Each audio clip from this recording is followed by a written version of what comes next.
রব্বানি আপনাকে যুক্ত করা হয়েছে, বলেন। হ্যাঁ, হ্যালো, আসসালামু আলাইকুম। আ কথা বোঝা যাচ্ছে না ভাই। আবার একটু শুরু থেকে বলেন। কথা আপনার হ্যাঁ, হ্যালো, পরিষ্কার। আসসালামু আলাইকুম। কেমন আছেন? আপনার উপরে শান্তি বর্ষিত হোক। ভালো আছি। আশা করি আপনিও ভালো। বলেন তাহলে। বলতে চাচ্ছি যে আপনারা যে নিজেরা নাস্তিক দাবি করেন বা এটা সাধারণ মানুষজন এটা কিভাবে বিশ্বাস করবে যে আপনারা অরিজিনালি নাস্তিক বা পরবর্তীতে আপনারা নাস্তিক থাকবেন বা আপনারা পরবর্তীতে ধর্ম মানে ইসলাম ধর্মে যারা আসবেন না এটার তো কোনো গ্যারান্টি আছে? সাধারণ মানুষের এটা বিশ্বাস করতে হবে কেন সেটা তো বুঝলাম না ভাই। সাধারণ মানুষের বিশ্বাস করলেই আমাদের কি ৳২ দিবে? সাধারণ মানুষ বিশ্বাস না করলেই আমার কি কবে ৳৫ দিবে? সাধারণ মানুষ বিশ্বাস করলেই আমাদের কি যাবে আসবে? না বিশ্বাস করলেই বা কি যাবে আসবে? সাধারণ মানুষ যদি এটা আমাদের নাস্তিক বিশ্বাস করে তাতেই আমাদের কি লাভ? নাস্তিক বিশ্বাস না করল তাতেই বা আমাদের কি ক্ষতি? আমরা আপনার কি মনে হয় যে এটা দিয়ে আমাদের কোনো মানে না আমরা খুবই চিন্তিত যে সাধারণ মানুষ এটা বিশ্বাস করতেছে কি করতেছে না? যে আমরা নাস্তিক নাকি ফাস্তিক এটা বিশ্বাস করতেছে কিনা এটা নিয়ে আমরা খুবই চিন্তিত। চিন্তায় রাতে আমাদের ঘুম আসতেছে না। আহারে! সাধারণ মানুষেরা কি বিশ্বাস করলো? আমি যে নাস্তিক ভাই, এটা কি সাধারণ মানুষেরা বিশ্বাস করলো নাকি করলো না ভাই? হায়রে ভাই! আমি তো মাথায় ঘুম আসতেছে না ভাই। মাথার চুল ছিঁড়া যাইতেছে। ওরে আল্লাহ রে! ওরে আল্লাহ! আমি তো মানে বুঝতাছি না সাধারণ মানুষ বিশ্বাস করলো কি করলো না। আমি যে নাস্তিক এটা কি সাধারণ মানুষ ভাই ও সাধারণ মানুষ ভাই করেন না ভাই, বিশ্বাস করেন না ভাই। আল্লাহর রাস্তায় ভাই পায়ে ধরি। আপনারা আমারে বিশ্বাস করেন না ভাই। আমি নাস্তিক ভাই, বিশ্বাস করেন। আপনার কি মনে হয় আমরা এইভাবে সাধারণ মানুষের ডাইকা বলি যে, "ভাই, প্লিজ ভাই, প্লিজ লাগে ভাই। আমারে একটু বিশ্বাস করেন ভাই। আমি নাস্তিক ভাই। বিশ্বাস করেন ভাই। ওগো ভাই, ওগো সাধারণ মানুষ ভাই। আপনারা যদি বিশ্বাস না করেন তাহলে তো আমরা পুরা নদীর জলে ভাইসা যামু ভাই।" আ- হ্যাঁ? আপনারা যদি আমাকে নাস্তিক হিসেবে বিশ্বাস না করেন, আপনাদের কথার মাঝখানে কথা বলেন না রাব্বানি, কথার মাঝখানে কথা বলেন না। মানে সাধারণ মানুষ আমাদের নাস্তিক হিসেবে বিশ্বাস করলেই আমাদের কি মানে চুল ছেঁড়া যাবে? আর বিশ্বাস না করলেই বা কি চুল ছেঁড়া যাবে? মানে এমন একটা উৎকট কথা আপনি কইলেন, যেটার আসলে কোনো আগা মাথা নাই, হ্যাঁ? কারণ এখন ২ নম্বর কথা কারণ আছে। হইতেছে, রব্বানী সাহেব আমি কথা বলতেছি, কথার মাঝখানে কথা বলেন না। কথা শেষ হোক তারপর আপনি আবার কথা বলবেন। তো সাধারণ মানুষ যদি বিশ্বাস করলেও আমাদের কিছু যায় আসে না, না করলেও কিছু যায় আসে না। কিন্তু সাধারণ মানুষ যখন তাদের বিশ্বাসের কারণে আমাদের উপর আক্রমণ করতে আসবে তখন আমাদের যায় আসে। কারণ আপনাদের যে নবী একজন ডাকাত সর্দার ছিল, একজন খুনি ছিল, নবী মোহাম্মদের কথা বলতেছি, একজন ধর্ষক ছিল। সে বইলা গেছে যে কেউ যদি ইসলাম ধর্ম ত্যাগ করে তাইলে তার গর্দান উড়াইয়া দাও। হুম? আপনার নবী এটা হুকুম দিয়া গেছে কেউ যদি ইসলাম ধর্ম ত্যাগ করে তাইলে তার গর্দানটা এক্কের ফালায় দাও। কাইট্টা ফালায় দাও। তো আপনারা সাধারণ মানুষ আমাদের নাস্তিক হিসেবে বিশ্বাস করলেন কি করলেন না আমাদের ভাই এটা দিয়ে মানে চুলটাও ছেঁড়া যায় না। হ্যাঁ? কিন্তু আমাদের সমস্যা হয় তখন যখন আপনারা ওই যে মানে ডাকায়েত নবী মোহাম্মদের মতাদর্শ নিয়ে আমাদের গলা কাটতে আসেন যে, "ওই তুই নাস্তিক হইছস? তোরে এখন কতল করা ওয়াজিব হয়ে গেছে। তোরে এখন জবাই করুম আমরা।" আপনারা যখন এই হুমকি দেন আমাদেরকে, তখন আমরা বলি, "আরে ভাই এটা তো নাস্তিক হমু নাকি ফাস্তিক হমু নাকি কাস্তিক হমু, এটা তো আমার বিষয়। এটা তো আমার ব্যক্তিগত বিষয়। আমি আল্লাহরে বিশ্বাস করব না আল্লাহরে বিশ্বাস করব এটা তো আমি বুঝমু। কে কি বিশ্বাস করবে কি করবে না সেটা তো সে বেটা বুঝবে। আপনি এখানে নাক গলান কেন?" তখন আপনারা আপনাদের হাদিস-হুদিস নিয়ে আইসা, কোরআন হাদিস নিয়ে এসে আমাদেরকে বলেন যে, তোরে জবাই করা এখন ওয়াজিব হয়ে গেছে। আমাগো ধর্ষক নবী মোহাম্মদ বইলা গেছে, তোরে জবাই করা এখন ওয়াজিব হয়ে গেছে। তখন আপনারা আমাদের গলা কাটার চেষ্টা করেন। এই যে তখন হইতেছে সমস্যাটা হয় যে আপনারা যখন গলা কাটতে চান, আপনাদের জঙ্গি নবী মোহাম্মদ, জঙ্গির বাচ্চা জঙ্গি, মোহাম্মদের বাচ্চা মোহাম্মদ, এরাই যখন এটার হুকুম পালন করতে গিয়ে যখন আমাদেরকে জবাই করতে আসেন, তখন আমরা বলি, "আয় হায়! এ তো মানে পাগলা কুত্তা হয়ে গেছে। এ তো মোহাম্মদের কামড় খাইছে মনে হয়। মোহাম্মদ নামক মানে নবীর কামড় খায় মনে হয় জলাতঙ্ক হয়ে গেছে এই পাবলিকের, হ্যাঁ? সে আমারে মারতে চায় কেন? আমি কি আপনারে কিছু করছি নাকি? আপনার ধর্ম আপনি করেন, আমার ধর্ম আমি করব না। আমি ইসলাম বিশ্বাস করি না। তো এটা তো আমার বিষয়।" তখন হয়ে যায় সমস্যা। আর আপনি যে ২ নম্বর যে প্রশ্ন করলেন যে, আমরা কখনো আবার আস্তিক হয়ে যাবো কিনা, মুসলিম হয়ে যাবো কিনা তার কি কোনো গ্যারান্টি আছে? না ভাই, পৃথিবীর কোনো কিছুরই কোনো মতাদর্শগত বিষয় এগুলোর কারোরই কোনো গ্যারান্টি নাই। হয়তো আপনি আজকের মানে মুসলিম আছেন, কালকে হয়তো নাস্তিক হইতে পারেন, পরশুদিন ইহুদি হইতে পারেন, তারপরের দিন হিন্দু হইতে পারেন, তারপরের দিন বৌদ্ধ হইতে পারেন। পৃথিবীর কারোরই কোনো গ্যারান্টি নাই যে এটা হবে না। কারণ পৃথিবীতে কখন কি ঘটে সেটা তো আগে থেকে বইলা দেয়া যায় না। আগে থেকে কেউ বলতে পারে না। পৃথিবীতে কবে, কোথায়, ভবিষ্যতে কি ঘটতে পারে। এখন যদি সেটা হয়, ভবিষ্যতে যদি সে ধরনের ঘটনা ঘটে, তখন সেই ঘটনাটা ঘটার পেছনে যুক্তিটা কি, সেটা নিয়ে আমরা আলোচনা করি। কে কি হবে, একজন মানুষ যদি চায় সে হিন্দু হইতে পারে, সে খ্রিস্টান হইতে পারে, সে নাস্তিক হইতে পারে, সে আবার ইসলামে ফেরতও যেতে পারে। এটা যার ব্যক্তিগত বিষয়। কিন্তু আমরা আলোচনা করি সেটার পেছনে যে যুক্তিটা থাকে সেই যুক্তিটা নিয়ে আলোচনা করি। রাব্বানী সাহেব এইবার বলেন। আনমিউট করে বলেন। আরেকটা কথা হলো যে আপনাদের বক্তব্য শুনে অনেকে মনে করেন যে নাস্তিক হচ্ছে বা হচ্ছে ইসলাম ধর্ম বা অন্যান্য ধর্ম থেকে মানে নাস্তিক ধর্ম গ্রহণ করতেছে। কিন্তু ভাই দেখা গেল নাস্তিক যে তো কোনো তারা ধর্ম না। নাস্তিক হইলেও এর নাস্তিক পরবর্তী ভাই নাস্তিক তো কোনো ধর্ম না ভাই। নাস্তিক ধর্ম গ্রহণ করবে কেমনে? নাস্তিকের তো কোনো কলেমা নাই ভাই। কোনো গ্রন্থও নাই, কোনো নবীও নাই, কোনো নাই আল্লাহও নাই। বুঝছেন? এমন তো না আপনি শুনছেন কখনো যে নাস্তিকরা আযান দিতেছে, নাই আল্লাহু আকবার, নাই আল্লাহ, আসো তোমরা নাই আল্লাহর পথে, আসো তোমরা নাই আল্লাহর পথে। এরকম কোনদিন শুনছেন ভাই? না, আমি বলতে চাচ্ছি যে মনে করেন ইসলাম ধর্ম গ্রহণ মানে ইসলাম ধর্ম মনে করেন ছিল।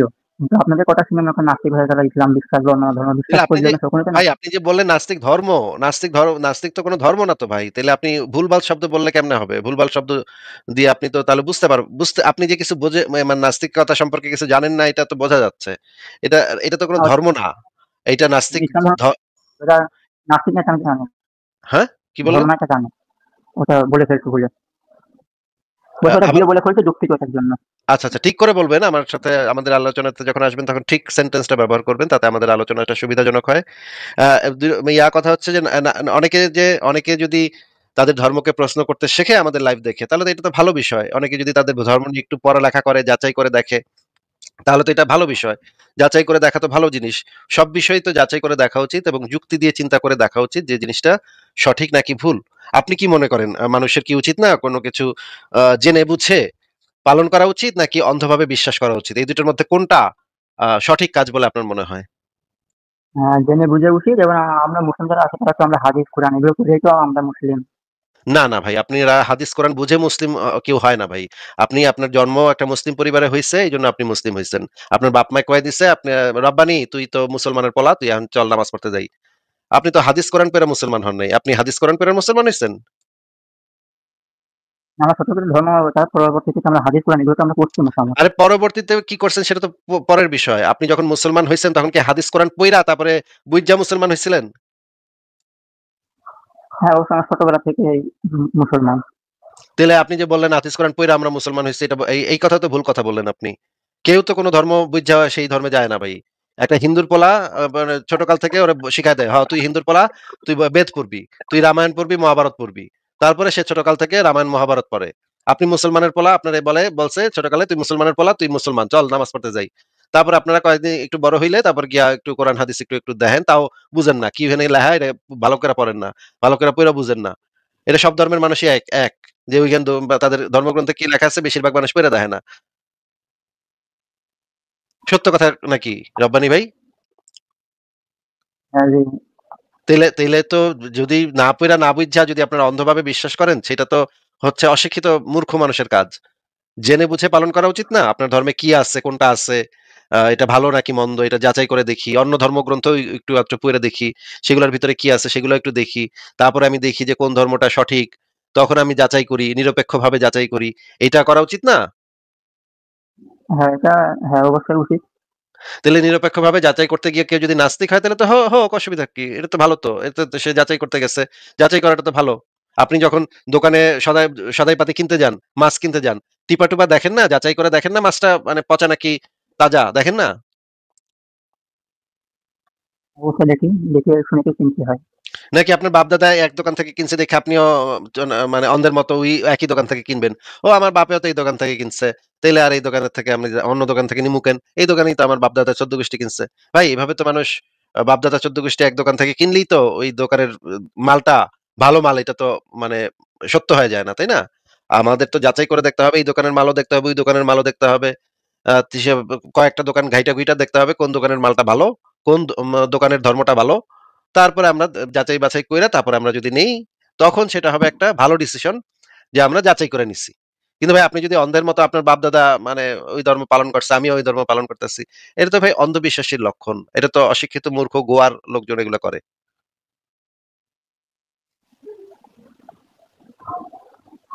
নাকি ভাই? জি।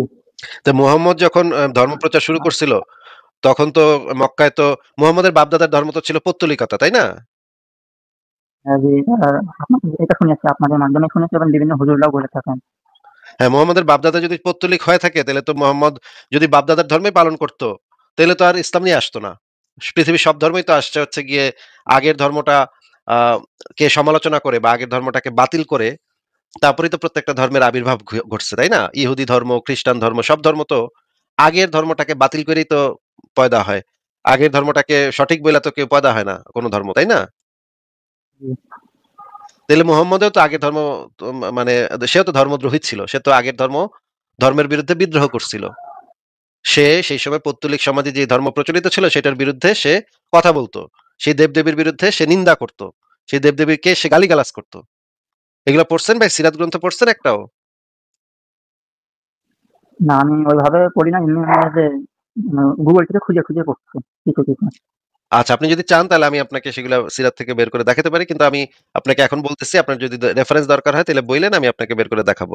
আপনার নবী তার যে বাপ-দাদার যে ধর্ম, সেই ধর্মরে কটূক্তি করত, নিন্দা করত, সমালোচনা করত, গালিগালাজ করত। তারপরে তার বিরুদ্ধে তখন মক্কার কুরাইশরা ফুইসা উঠছে, "এই তুই আমাগো ধর্ম নিয়ে কথা কস কে? আমাদের ধর্মকে গালি দিলি কে?"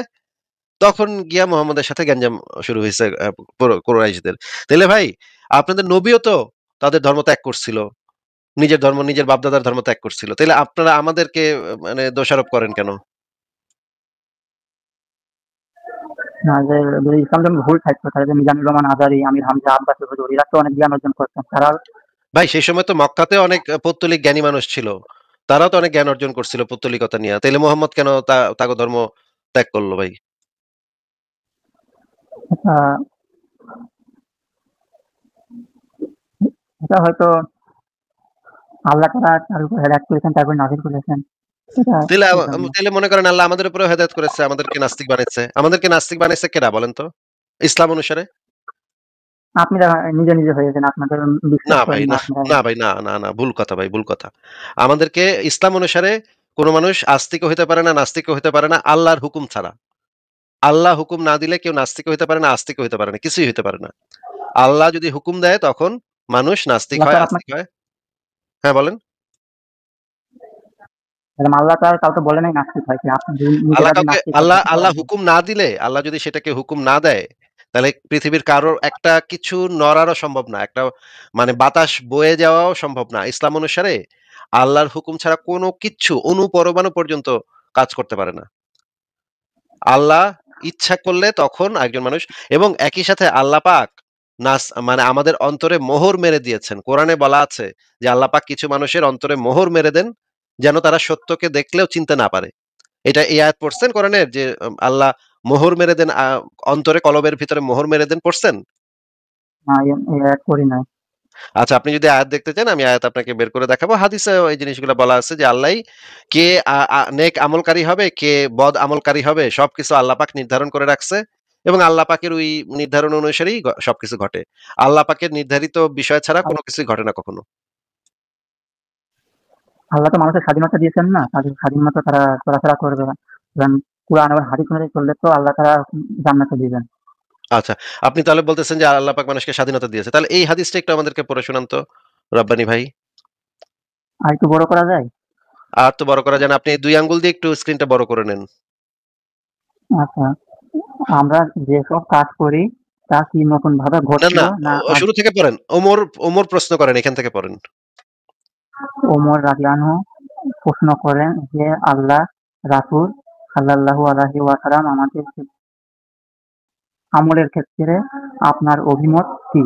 আমরা যেসব কাজ করি তা কি নতুনভাবে ঘটলো না আগে থেকেই নির্ধারিত হয়ে আছে? তিনি বললেন, হে খাতাবের পুত্র, তা আগে থেকেই নির্ধারিত হয়ে আছে। আর সকলের করণীয় বিষয় সহজ করে রাখা হয়েছে।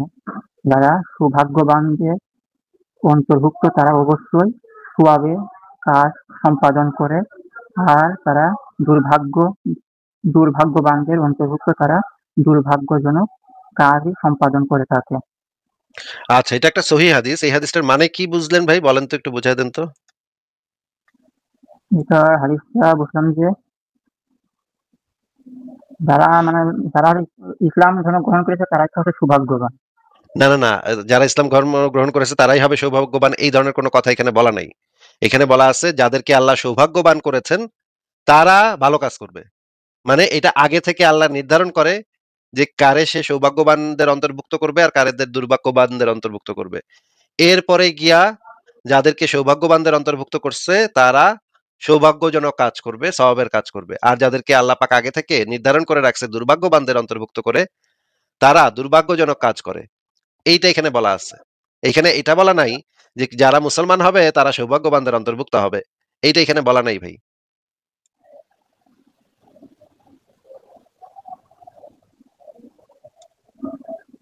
রব্বানি আপনি যে পড়লেন আপনি পড়ে কিছু বুঝেন নাই নাকি? হ্যাঁ, হ্যাঁ বুঝছি যে হ্যাঁ, কি বুঝছেন? যে নির্ধারিত করে দিয়েছেন এটা তো হাদিসে দেখতে পাচ্ছি। হ্যাঁ, তা আল্লাহ আগে থেকে নির্ধারিত করে রাখছে। সেই আল্লাহর নির্ধারণ কি আমি পাল্টাইতে পারবো?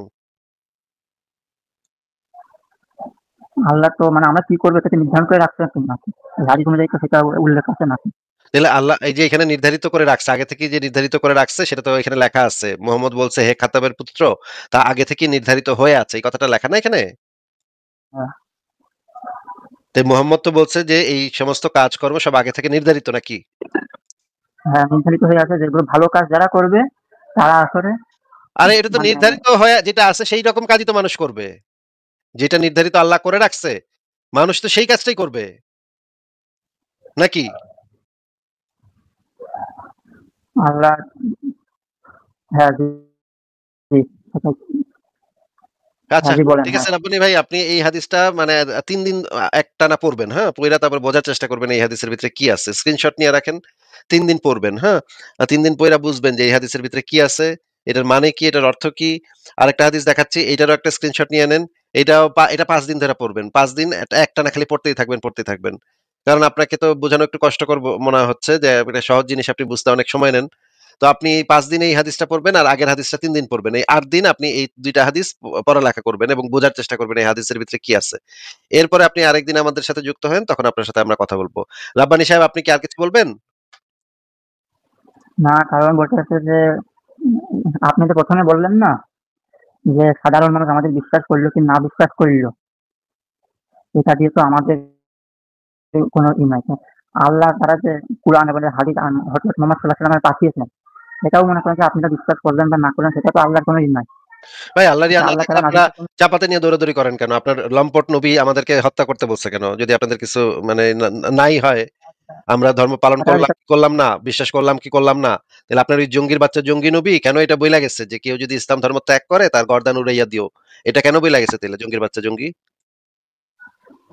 কেন আমার নবী কোন কাজটা আপনার কাছে জঙ্গি মনে হয়েছে? এই যে আমি যদি ইসলাম ধর্ম ত্যাগ করি বইলা গেছে, আপনার জঙ্গির বাচ্চা জঙ্গি নবী বইলা গেছে যে কেউ যদি ইসলাম ধর্ম ত্যাগ করে তাহলে তার কল্লা কাইটা ফেলাও, গর্দান উড়াইয়া দাও। এটা বইলা গেছে না আপনার নবী? না কেউ কেউ যদি অপরাধ করে সেটা তো বিচার আরে হবে। অপরাধের কথা এটা এখানে, এখানে এটা কোনো অপরাধ না। কেউ যদি ইসলাম ধর্ম ত্যাগ করবে কি করবে না এটা কোনো অপরাধ না। যারা অপরাধ করতো তাদেরকে তো না, না, আপনার নবী বলছে এইখানে কোনো অপরাধের কথা বলে নাই। বলছে কেউ যদি ইসলাম ধর্ম ত্যাগ করে তাহলে তার গর্দান উড়াইয়া দিও। এইটা বলছে। যারা যে ওই সময় কাফের যারা ছিল তারা আসলে আরে কাফের ইসলামিক যারা ছিল যারা আছে কাফের যারা ওই সময় কাফের যারা ছিল শুধু তাদের ক্ষেত্রে বলে নাই। সব ক্ষেত্রে বলছে। যেকোনো মানুষ তারা যদি হামলা ইসলাম ধর্ম ত্যাগ করে, যেকোনো মানুষ যদি একবার ইসলাম ধর্মে কোনোভাবে ঢুইকা পড়ে, এটা হইতেছে এমন একটা ইঁদুর ধরার কল যে ঢুকন যায় বাইরান যায় না। এমন একটা মাফিয়া দল, এমন একটা ডাকাত দল যে ঢুকন যায় বাইরান যায় না। এখানে ঢুকুন যাইবো কিন্তু বাইরান যাবো না। বাইরেতে গেলে কল্লা থাকবো না। আপনার জঙ্গির বাচ্চা জঙ্গি নবী বলছে যে কেউ যদি ইসলাম ধর্ম ত্যাগ করে তাহলে তার কল্লাটা ফালায় দিও। এটা সব ক্ষেত্রে প্রযোজ্য। কিয়ামত পর্যন্ত প্রযোজ্য। আপনার নবীর এই বক্তব্য একদম কিয়ামত পর্যন্ত ইসলামী শরিয়া আইন। এইটার কোনো পরিবর্তন নাই। এই আইনের কোনো পরিবর্তন কিয়ামত পর্যন্ত কেউ করতে পারবে না। কারণ এটা ইসলামের বিধান। আপনি কি জানেন এটা নাকি জানেন না? হ্যাঁ, আমি এটা তো হ্যাঁ জানি। কারণ হচ্ছে যে সময় কাফেররা যখন হচ্ছে আরে যে মুসলিমদের যেই কারণেই হোক মুসলিমদের না উপর কেন, যেই কারণেই হোক না কেন, আইনটা তো এখনো আছে, তাই না? হ্যাঁ, হ্যাঁ, হ্যাঁ আছে। তাইলে আইনটা এখন থাকলে সেটা আমার অধিকারকে ভায়োলেট করতেছে না, আমার অধিকারকে নষ্ট করতেছে না, আমার বিশ্বাস অবিশ্বাসের অধিকার আছে না আমার? কেন? কারণ আল্লাহ তাআলা যেটা হচ্ছে সঠিক মনে করেছেন সেটাই তো করবে। এটাই তো স্বাভাবিক।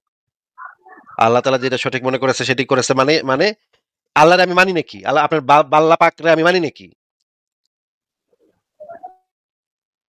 আপনার বালাল্লাহ পাকের আমি পুষি? আচ্ছা, মনে করেন যে আপনি মনে করেন যে আপনার একটা আল্লাহ আল্লাহ ফাল্লাহ দেশের বাল্লাহ বা পাকের যদি আমি বিশ্বাসী না করি, তাহলে ওই আল্লাহ ফাল্লাহ বাল্লাহ পাক কি বলছে না বলছে সেটা দিয়ে আমার কি? কিন্তু আপনারা ওই বাল্লাহ পাকের কথা শুনে আমার কল্লা কাটবেন কেন?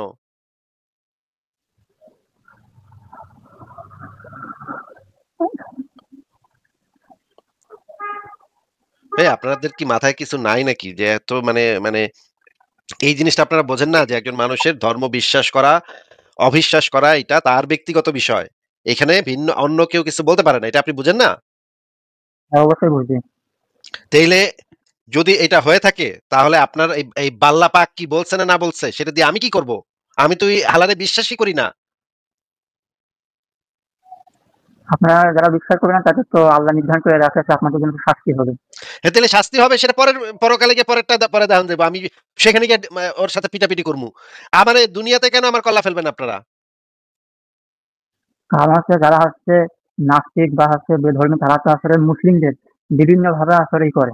চেষ্টা করে যে তারা আসলে আরে তাদের ধর্ম বিভিন্নভাবে ত্যাগ কি করে। করলে কিছু যদি করে তখন তো সেইটার অপরাধে মনে করেন আপনারে আমি লাত্থি মারলাম। পাছায় একটা লাথি মারলাম। তখন আর লাথি মারলে তখন সেটার একটা বিচার হইতে পারে। আমি আপনার পাছায় লাথি মারি নাই। আমি আপনার পাছায় কোনো লাথি মারি নাই। আপনি আগে এসে আমার কল্লা ফেলা দিবেন। ও আসিফউদ্দিন তো আমার পাছায় লাথি মারতেও পারে। আমার নবীর পাছায় লাথি মারতেও পারে। আগেই গিয়ে ওর কল্লাটা ফেলাই দিই। তাইলে আর মানে এইটা আপনারা আপনারা করতে চান নাকি? প্রতিনিয়ত লাইভে এসে যে আমাদের নবীদের নিয়ে বিভিন্ন কথাগুলো বলেন, এটার জন্য তো আর আপনার অবশ্যই আপনার আপনার জঙ্গির বাচ্চারে নিয়ে তো কথা বলতেই হবে। কারণ আপনার অবশ্যই জঙ্গির আপনাদেরকে বাচ্চা মানুষের জীবন অতিষ্ঠ করে ফেলছে। আপনার এই জঙ্গির বাচ্চা জঙ্গি নবী সারা পৃথিবীতে জঙ্গিবাদ কায়েম করছে। মানুষকে জবাই করতেছে আপনাদের এই মানে ইসলামী জঙ্গিরা। আপনার এই জঙ্গির বাচ্চা জঙ্গি নবী কি জঙ্গি কথাবার্তা বইলা গেছে সেগুলোর জন্য এখন পর্যন্ত মানুষ মরতেছে। পৃথিবীর চারিদিকে মানুষ মরতেছে। আপনারা কাফের মারতেছেন। আপনারা জানেন না এই যে al-Qaeda, Boko Haram, ISIS, লস্করে Taiyaba, Ansarullah Bangla team হাজার জঙ্গি সংগঠন আপনাদের। এই জঙ্গিগুলো তো আপনাদের মতো জঙ্গি। এগুলো তো এগুলা আপনাদের আমাদের মতো মতো জঙ্গি। জঙ্গি। এগুলা আমাদের মতো জঙ্গি। হ্যাঁ, ওরা আইসা হ্যাঁ। লাইভে আইসা যুক্তিতর্ক করে নাকি? ইসলাম এবং কোরআনে তো সব যুক্তিকভাবে আছে। ও, তাইলে তো জঙ্গিগুলা আইসা মানে লাইভে আইসা যুক্তিতর্ক করার কথা ছিল। আপনি কি রে ভাই কি সব কথাবার্তা বলে এই মানে একদম মানে লোয়ার লেভেলের মুমিন-টুমিন একদম মানে মাথায় কিছু নাই, জ্ঞান বুদ্ধি কিছু নাই। মানে এক্কেরে মাদ্রাসা থেকে উইঠা আসছে, উইঠা আইসা এখানে কথা বলা শুরু করে দিছে। দেখেন দর্শকরা দেখেন আপনারা দেখেন মানে মুমিনদের অবস্থা, চিন্তার অবস্থা, জ্ঞানের অবস্থা। হ্যাঁ? দেখেন আপনারা মানে মানে আপনাকে মুমিনের বুদ্ধির অবস্থা, হ্যাঁ? মুমিন মনে করে মানে আল-কায়েদা হইতেছে সবাই নাকি নাস্তিক, হ্যাঁ? আইসিস নাকি সবাই নাকি নাস্তিক। ওয়াও! কখন বললাম হামাসও তো নাস্তিক তাইলে। কখন হামাস, নাস্তিক বলিনি। হিজবুল্লাহ, তারপরে লস্করে তৈয়বা, আনসারুল্লাহ বাংলা টিম এরা সবাই নাস্তিক। কিন্তু এরা ইসলাম দাড়ি রাইখা সারাদিন আল্লাহু আকবার করে, আল্লাহু আকবার বইলা মানুষ মারে। এরা নাকি সবাই নাস্তিক। এটা যে মুসলিমদের মুসলিমদের উপর হামলা করবে আর হচ্ছে আমরা মুসলিমরা বসে থাকবে? এই যে এখন আবার আপনারা এই তো কথা কইলেন কেন? এখন আবার এই কথা তাদের বললেন কেন? আপনি একটু আগে না বললেন তারা নাকি আমাদের মতো নাস্তিক? না আপনাদের একটু আগে না আপনি আপনাদের মতো বললেন? নাস্তিক কখন বললাম? একটু আগে না বললেন যে যেই জঙ্গির বাচ্চা জঙ্গিগুলা সারা পৃথিবীতে অশান্তি করতেছে সেগুলা নাকি আমাদের মতো নাস্তিক বললেন না আপনি একটু আগে? মানে আল-কায়েদা, আমি তালেবান, আমি আমি আপনাকে তালেবান, আপনাদের বোকো হারাম, আপনাদের আইসিস, আপনাদের এই সংগঠন সেই সংগঠন, আল্লাহর দল, ফাল্লার দল, নবীর আ বাল, নবীর ছাল এগুলা নাকি আল্লাহর বাল, আল্লাহর ছাল। এগুলা নাকি সব নাকি নাস্তিক কইলেন আপনি, তাই না? আমি প্রশ্ন আমি প্রশ্ন করছিলাম ওরা কি আপনাদের মতো নাস্তিক নাকি? আরে ওগুলা তো যে আপনি বলছেন তখন আপনি বলছেন ওগুলা নাস্তিক। ওগুলা নাকি আমাদের মতো নাস্তিক। না এই আমি যে এই নাস্তিক কথা যে বলিনি। বলছেন, এই যে জঙ্গির বাচ্চা জঙ্গি ও মানে আপনি বলতে চাচ্ছেন ওরা আসলে নাস্তিক কিন্তু ওরা ছদ্মবেশ ধারণ কইরা মুসলমানের ছদ্মবেশ ধারণ কইরা অবশ্যই আল্লাহু আকবার বইলা মানুষ জবাই করতেছে যেন মুসলমানগো নাম খারাপ হয়ে যায় নাকি ভাই? তারা ইসলাম ধ্বংস করে তাদের উপর তারা হামলা করে। তারা এমনি হামলা করে না। ও তারা এমনি হামলা করে না। যারা ইসলাম আগে যে ধর্মী আছে তারা আসলে এই ইসলাম এবং ধর্মগুলোকে তারা বিভিন্নভাবে বিতর্ক করে এবং তারা এবং আগে এসে মানে হামলা করে তারপরে এইজন্য তারা ও তাইলে তো আপনিও তো তাকে সাথে আছেন। তাকে তো দলে আছেন। ওই যে জঙ্গির বাচ্চা জঙ্গিগুলার দলে তো আপনিও তাইলে আছেন, তাই না? আপনি তো পাইলে ২-৪ টা কাফের জবাই করবেন নাকি? আপনারা কি ছেড়ে দেন নাকি? মুসলিমদের আপনি কি ছেড়ে কথা বলেন? যে আপনাদেরকে ছেড়ে কথা বলি মানে? ছেড়ে কথা আপনাকে তো ছেড়ে কথাই বলতেছি। এতক্ষণ ধরে কথা বলতেছি আপনার সাথে ছেড়ে কথাই তো বলতেছি। আপনাকে জিজ্ঞেস করছি যে আপনিও তো তাইলে সেই জঙ্গির বাচ্চা জঙ্গি হইলেন। কাফের-কুফের মারবেন। পাইলে হাতের কাছে পাইলে ২-৪ টা কাফের-কুফের মাইরা জান্নাতে যাবেন। অন্যায়ের অন্যায়ের মনে প্রতিবাদ করা কি খায়েশ জঙ্গি? অন্যায়ের প্রতিবাদ মনে করা কি মনে জঙ্গি? মনে খায়েশ আছে আপনার যে মানে ২-৪ টা কাফের মারতে পারলে জান্নাতে গিয়া হুর পামু, ৭২ টা হুর লাগামু, ২৪ ঘন্টা খালি হুর লাগানি যারা ঘুম। অন্যায় করবে তাদের প্রতিবাদ করা এটা ইসলামের জায়েজ আছে এবং ইসলাম যতদিন আছে ততদিন প্রতিবাদ চলবে। আরে আপনার বালের অন্যায় তো আমরা পুছি না তো। আপনার কাছে অন্যায় হইতেছে ইসলাম ধর্মে বিশ্বাস না করাটা আপনার কাছে অন্যায়। আমার কাছে তো এটা অন্যায় না। যে আপনি নবীকে নিয়ে বিভিন্ন যে বিতর্কিত বিভিন্ন যে আপনারা যে অনেক কিছু বলেন তো কিছু কোনটা আমি মিথ্যা কথা বলছি কোনটা? কোনটা মিথ্যা বলছি কোনটা? আপনার নবী করে নাই? আপনার নবী দাসীর সাথে লাগালাগি করতো না? ঘরে এতগুলা বিবি থাকার পরেও দাসী লাগাইতো না আপনার নবী? লাগাইতো নাকি লাগাইতো না কন? ইসলামের সময় জায়েজ ছিল। রাব্বা রাব্বানি আপনাকে যেটা জিজ্ঞেস করতেছি সেটার সোজা-সাপটা উত্তর দেন। আপনার নবী কি দাসী লাগাইতো নাকি লাগাইতো না?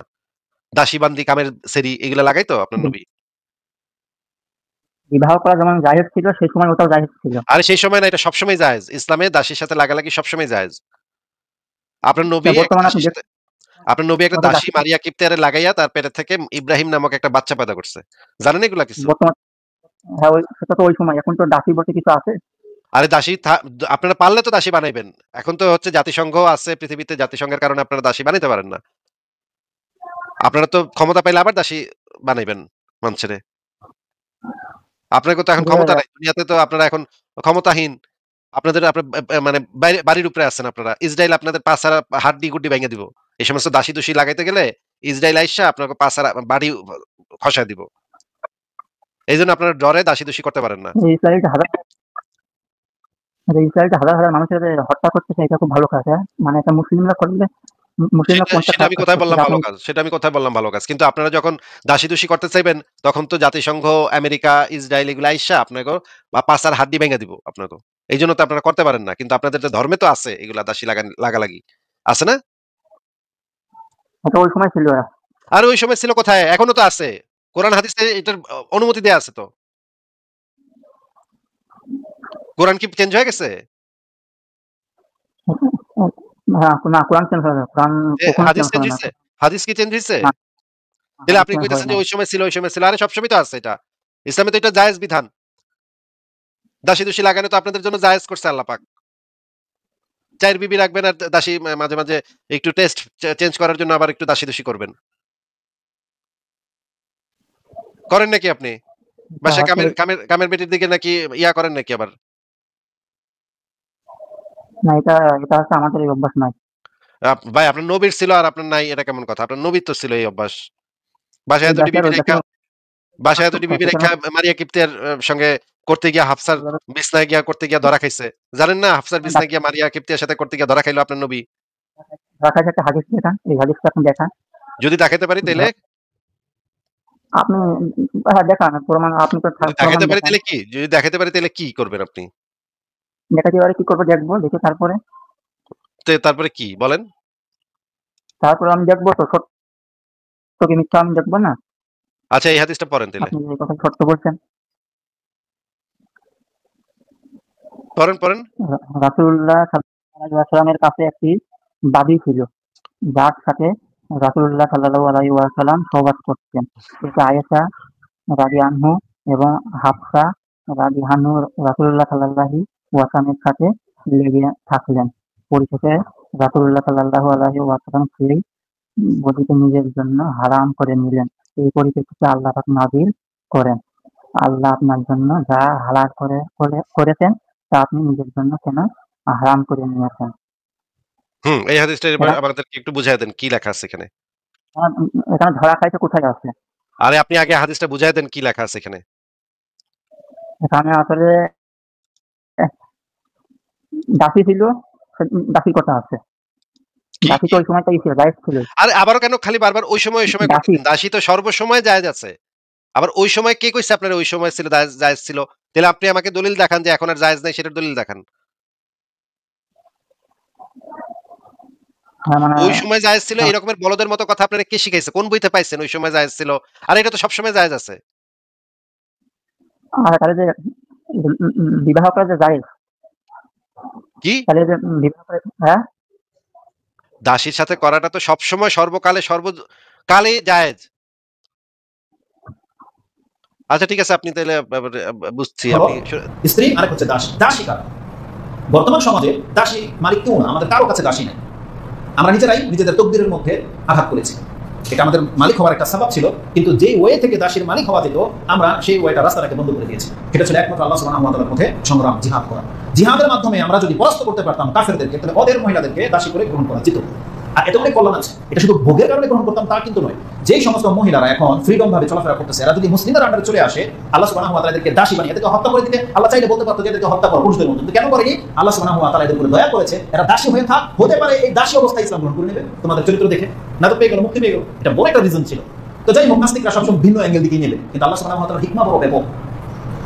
আল্লাহ সুবহানাহু ওয়া তাআলা বলছেন এই দাসী তোমাদের জন্য হালাল করা হলো, কিন্তু যেহেতু দাসীর এখন আর নাই, এটা আবার যখন আমাদের তকদিরে আসবে তখন জায়েজ হবে। তো দাসী কারা এটা বলতে গিয়ে বলেছিলাম। আচ্ছা আপনি শুনলেন, শুনছেন এই মানে হুজুরের বক্তব্যটা শুনছেন পুরোটা? কি বলল? কি বলছে বলেন? দাসী আসলে জায়েজ ছিল এবং জায়েজ থাকবে, যখন আসবে তখন আবার জায়েজ থাকবে, এটাই বলছে। তো কিয়ামত পর্যন্ত কিন্তু তো আপনি তো দাসী বললেন জায়েজ যে ধরা নাকি? খাই। সেটাতে আসতেছি তো। হ্যাঁ, আপনাকে জায়েজ যেটা আছে। যেটা শেষ একটা, একটা করে যাই। আপনাকে যে জিনিসটা দেখাইলাম, আপনি যে বারবার বলতেছেন সেই সময়ে বা দাসীর সাথে সেই সময়ে, সেই সময়ে, সেই সময়। আরে ভাই, সবসময় ইসলামে তো সবসময় জায়েজ এটা। আবার সেই সময় মারাইতেছেন কেন এতক্ষণ ধরে তাইলে আপনি? এরপরে আর সেই সময় করবেন না। ইসলামে এটা সবসময় জায়েজ। আপনারা এখন করতে পারেন না কারণ আপনারা এখন দাসী-দসী করলে আপনার জাতিসংঘ এসে আপনাদের পাছার হাড্ডি ভেঙে দিব। হ্যাঁ? এইজন্য মামলা হয়ে যাবে আপনাদের বিরুদ্ধে। এইজন্য আপনারা ডরে করেন না। এই দাসী-দসী ডরে করতে পারেন না। কিন্তু আইসিস যখন আ মানে ওই অঞ্চলে ক্ষমতা পাইছিল তখন তারা ঠিকই আবার দাস কেনাবেচা শুরু করছিল। তারা আবার দাসী-টাসী করা শুরু করছিল। খেলাফত কায়েম করছিল এখানে। খেলাফত কায়েম করে দাসীর বাজার করছে, বাজার বানাইছিল সেখানে। আপনারা যদি কখনো ক্ষমতা পান তাহলে আপনারা আবারও দাসী-দসী সিস্টেম চালু করবেন। আচ্ছা এবার আপনি বলতে চাচ্ছেন যে ওই জিনিসটা দেখতে চাচ্ছেন যে এই কি জিনিস দেখতে চাচ্ছেন ভাই বলেন তো? যে নবী যেটা ধরা খাইছিল সেটা। আচ্ছা। তাইলে আমরা দেখি একটু তাফসীর গ্রন্থ থেকে আমরা একটু পড়ি। আমরা একটা হাদিস থেকে দেখলাম এইমাত্র যে আ নবী এক নবীর একটা মানে ছিল। এই যে হাদিসটা আবার পড়ি। নবীর একজন দাসী ছিল। দাসীর সাথে নবী সহবাস করত। এই কারণে আয়েশা এবং হাফসা তার উপরে চেতে গেছিল নাকি? হ্যাঁ, হ্যাঁ, কেটে গেছিল। চেতে যাওয়ার পরে এই হাদিসে লেখা আছে এরপরে এইটার পরিপ্রেক্ষিতে আল্লাহ পাক নাজিল করল সূরা তাহরিমের ১ নাম্বার আয়াত নাকি? হ্যাঁ, এই যে এখানে লেখা দেখেন, সূরা তাহরিম ১ নাম্বার আয়াত যে, "হে নবী, আল্লাহ আপনার জন্য যা হালাল করেছেন তা আপনি নিজের জন্য কেন হারাম করে নিয়েছেন?" এই আয়াতটা আল্লাহ পাক নাজিল করছিল এই কারণে যে, আ এই মুহাম্মদ যে দাসীর সাথে করতো এটা নিয়ে আয়েশা এবং হাফসার সাথে গ্যাঞ্জাম হইছিল মুহাম্মদের। ঘরোয়া কাইজ্জা কাচাল হইছিল নাকি? হ্যাঁ, জি। আচ্ছা এবার আমরা এখন হাদিস আছে। এই কাইজ্জা কাচালের মানে রুটটা আমরা খুঁজে বের করব। কাইজ্জা কাচালটা কি হয়েছিল সেটা তো হাদিসে তো সংক্ষিপ্তভাবে বলা আছে। আমরা একটু বিস্তারিতভাবে দেখব যে সেটা বিস্তারিত ঘটনাটা কি? এইখানে বিস্তারিত ঘটনাটা কি সেটা আমরা এখন একটু দেখব। আমি ১ম এ তাফসিরে মাঝারি বের করি। আমার কাছে সব তাফসিরই আছে। আমি একটা, একটা করে বের করব। ১ম এ আমরা তাফসিরে মাঝারি থেকে দেখি। আ সেখানে কি লেখা আছে সেটা আগে একটু দেখে নিই।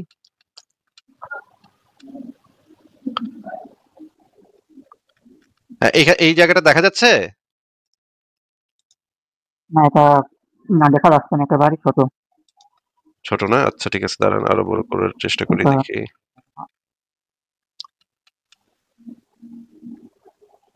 আচ্ছা এখান থেকে পড়েন তো। এবার দেখা যাচ্ছে? কোনটুকু পড়বে? যেটুকু আছে ওই যে লাল কালি দিয়ে দিছি সেখান থেকে শুরু করেন। অধিকাংশ কোরআন ব্যাখ্যাতার মতে এখান থেকে। অধিকাংশ কোরআন ব্যাখ্যাতার মতে এই আয়াত অবতীর্ণ হয়েছে উম্মত জননী হযরত মারিয়া সম্পর্কে। বাগবী লিখেছেন, রাসূল সাল্লাল্লাহু আলাইহি ওয়াসাল্লাম তার পত্নীগণের জন্য পালা নির্ধারণ করে দিয়েছেন। একবার জননী হাফসার পালা যখন পড়ল, তখন তিনি রাসূল সাল্লাল্লাহু আলাইহি ওয়াসাল্লামের কাছে এটা অনেক শর্ট করে কাজ আসছে, ঠিকমতো পড়া যাচ্ছে না। পিতৃদর্শনের জন্য পিতৃগৃহে গমনের অনুমতি প্রার্থনা করলেন। হ্যাঁ, এরপরে পড়েন। তিনি সাল্লাল্লাহু আলাইহি ওয়াসাল্লাম অনুমতি দিলেন। জননী হাফসা চলে গেলেন। রাসূল সাল্লাল্লাহু আলাইহি ওয়াসাল্লাম তখন ওই ঘরেই ডেকে আনলেন জননী মারিয়াকে। সেখানে তার সঙ্গে একান্তে মিলিত হলেন। তিনি ইতস্তবরে জননী হাফসা ফিরে এসে দেখলেন ঘর বন্ধ। সেখানেই বসে পড়লেন তিনি এবং কাঁদতে লাগলেন মনের কষ্টে। আচ্ছা, ঠিক আছে, খুব সুন্দর পড়ছেন, খুবই ভালো। হ্যাঁ, এবার পরের পরের প্যারাটা পড়েন। বের হলেন, তখন জননী হাফসাকে দেখতে পেয়ে বললেন, কি ব্যাপার, তুমি এখানে বসে কাঁদছো কেন? জননী হাফসা বললেন, আপনি তাহলে এ উদ্দেশ্যই আমাকে অনুমতি দিয়েছেন।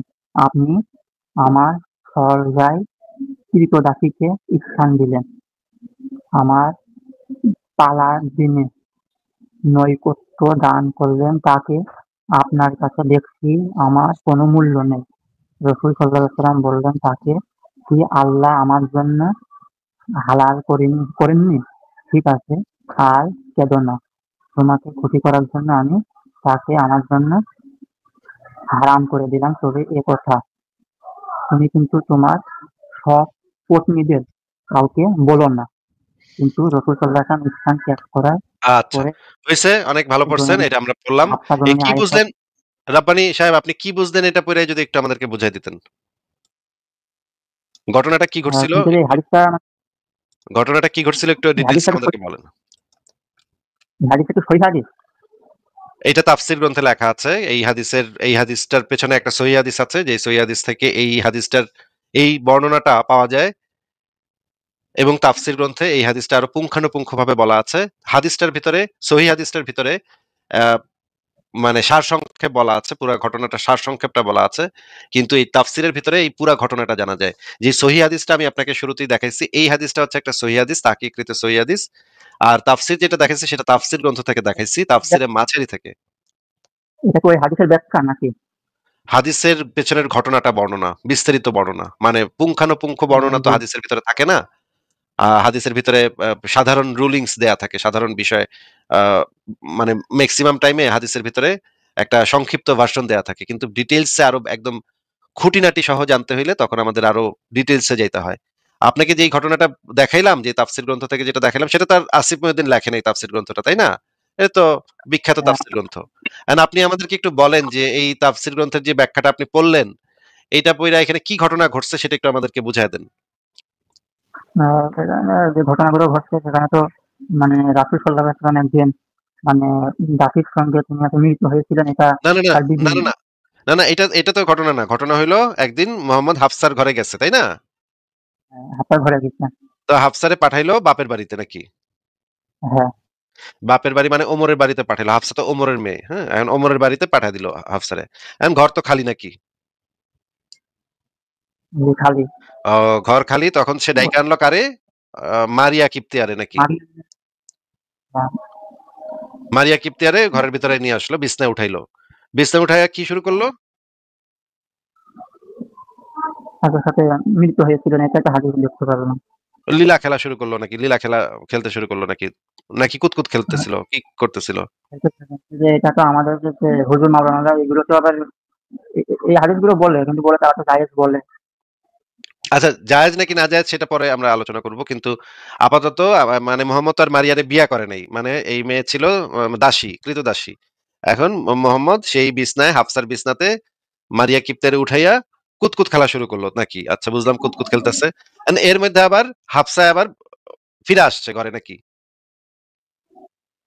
হ্যাঁ, ফিরে আসে তারা দেখে ফেলে। ফিরে এসে দেখে দেখে ফেলার পরে মানে এটা ঘরের দরজা বন্ধ, ভিতরে ঘটনা করতেছে, এটা দেখে ফেলে নাকি? জি, ঘরের দরজা বন্ধ, ভিতরে তো নিশ্চয়ই শুনছে যে সাউন্ড সাউন্ড টাউন্ড হইতাছে। নাইলে হাফসা বুঝলো কেমনে ভিতরে কি করতেছে? নিশ্চয়ই সে বুঝছে ভিতরে কি করতেছে, সেটা তো বাইরে থেকে বুঝাই যায়। হ্যাঁ, দরজার পিছনে কি করতেছে, ঘরের রুমের ভিতরে কি করতেছে, আহ ঠাস ঠুস আওয়াজ হইতাছে, কি মানে চিৎকার চেঁচামেচি হইতাছে, এগুলো তো শুনতেছে হাফসা বাইরে থেকে। এবং সে কি করলো? দরজার সামনে বইসা কান্না শুরু করলো নাকি? হ্যাঁ, কান্না শুরু করলো। কারণ আচ্ছা। কা কারণ কি বলেন? কারণ হলো এটা তো হচ্ছে আমরা যে এই যুগেও দেখতে পাই যে মানে স্বামীর ভাগ তো দিতে চায় না। হ্যাঁ? বুঝলাম না। এটা তো ওখানে আমরা তো এই যুগেও দেখতে পাই যে হচ্ছে স্বামীর ভাগ কেউ তো দিতে চায় না। হ্যাঁ, এটা তো অবশ্যই স্বামীর ভাগ তো কেউ স্ত্রীর ভাগও কেউ কাউরে দিতে চায় না, স্বামীর ভাগও কেউ কাউরে দিতে চায় না। মানে সাধারণভাবে স্ত্রী বা স্বামী কাউরে কেউ ভাগাভাগি করতে চায় না। কিন্তু নবী এখানে কি করলো? হাফসার বিছনায় চামে দিয়া যেই না হাফসা ঘরের বাইরে গেছে, সেই না আ ঘর ফাঁকা পাইয়া মারিয়ারে উঠায় ফেলাইছে বিছনায়। এবং হাফসা এটা দেইখা ফেলাইছে, দেইখা কান্নাকাটি শুরু করছে যে, "আপনি এই কাম কেমনে করলেন? এটা তো এটা এই রকমের খারাপ কাজ কেমনে করলেন আপনি?" তখন মোহাম্মদ হাফসারে কি বলল ভাই? এটা হচ্ছে আল্লাহ তাআলা হচ্ছে যেটা হারাম করেছে সেটা কেন না, মোহাম্মদ বলল যে, "আমি এটা নিজের জন্য হারাম করে নিলাম। তুমি আর অন্য কাউকে এই ঘটনা বইলো না। এই ঘটনা গোপন রাইখো।" এইটা তো হাফসারে বলছিল নাকি? হ্যাঁ, এটা বলছিল হ্যাঁ। তুমি তোমার সপত্নীদেরকে এই ঘটনা কিছু বলো না। আমি মারিয়া কিপ্তিয়াকে দাসীকে নিজের জন্য হারাম করে নিলাম। এই কথা তো মোহাম্মদ কইছিল নাকি? মানে জিনিসটা লুকাবার চেষ্টা করছিল। হ্যাঁ, হ্যাঁ, লুকানোর জন্য বা তাকে খুশি করার জন্য যে কারণটাই হোক। না, ওই জিনিসটা তো লুকাবার জন্য যে কাউকে বইলো না। এই কথাটা তো বলছিল মানে মোহাম্মদ এরকমের হাতে নাতে ধরা খাইয়া এখন কইতাছে যে অন্য বিবিদের বইলো না। অন্য বিবিরা শুনলে একটাও জুতার বাড়ি মারিতে পারবো না। সবটাই এসে আমারে মানে চিল্লাপাল্লা শুরু করব। ঘরের ভিতরে কাউয়া ক্যাসেল শুরু করব। তাই না? অন্য বিবিরা যদি জানে তাহলে তো সব বিবিরা মিল্লা চিল্লাচিল্লি শুরু করবে। "এই আপনি হাফসার বিছনায় দাসীরে নিয়া লাগালাগি করছেন।" এটা নিয়ে তো ঘরের ভিতরে অশান্তি হইব। এইজন্য মোহাম্মদ কইছে যে, "তুমি আর কাউরে বইলো না। জিনিসটা গোপন রাখো।" নাকি? হাফসার এইটা কইলো নাকি?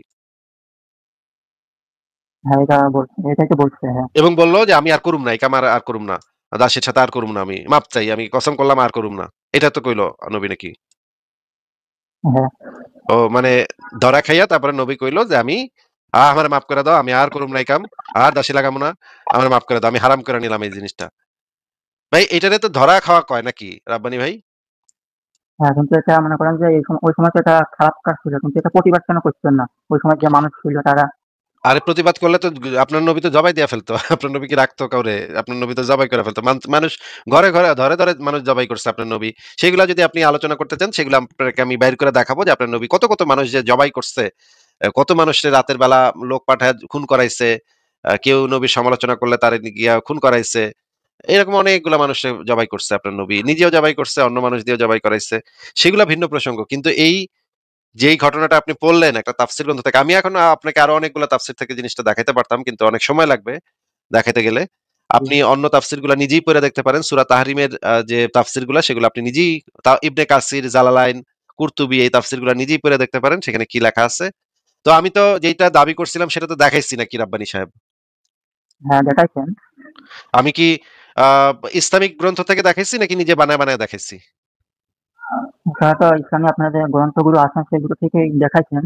আর মানে আচ্ছা, এগুলো তাহলে মানে আমরা কি নবীর সম্পর্কে আমরা যেগুলো বলি সেগুলো কি সত্য কথা নাকি মিছা কথা?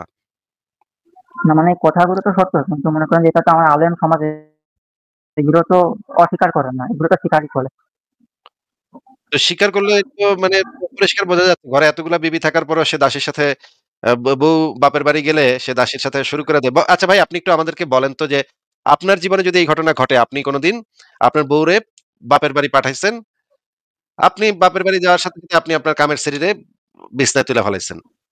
আপনার বউ আবার ঘরে আইসা দেখলো যে দরজা বন্ধ ভিতরে ঘটনা ঘটতেছে।